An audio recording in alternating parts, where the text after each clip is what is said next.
আর আরজি করের দিকে আমাদের নজর রাখতে হচ্ছে, কারণ নতুন করে উত্তপ্ত হয়ে উঠেছে আরজি কর। আজ ভোর রাতে আরজি করে মহিলা ডাক্তারকে হুমকির অভিযোগ। বাইক দুর্ঘটনায় আহতের চিকিৎসা নিয়ে এই গন্ডগোল। আরো বিস্তারিত অমিত জানাতে পারবে। অমিত, দেখো, প্রথমে জানিয়ে রাখবো, ইতিমধ্যে আজকে ভোর 3টের সময় যে ঘটনা ঘটে, মহিলা ডাক্তারকে যে হুমকি দেওয়া হয়েছিল, সেই ঘটনায় সত্যরঞ্জন মহাপাত্র বলে একজনকে ইতিমধ্যে গ্রেপ্তার করা হয়েছে টালা থানার তরফে।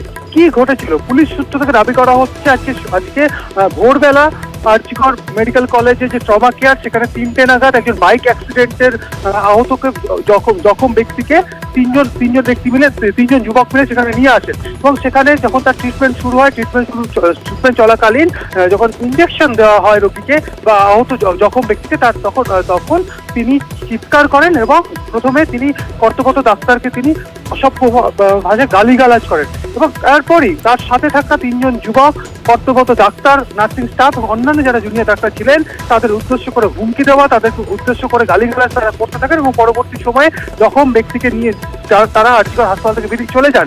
এরপরে আরজিকর হাসপাতালের যে আউটপোস্টের বিষয়টি জানানো হয় এবং পরবর্তী সময়ে টালা থানায় সে বিষয়টি নিয়ে অভিযোগ করা হয় যে কর্তব্যরত ডাক্তারকে হুমকি দেওয়া হয়েছে। তদন্তে নেমে একজনকে ইতিমধ্যে গ্রেপ্তার করা হয়েছে পুলিশের তরফে। বেশ অমিত।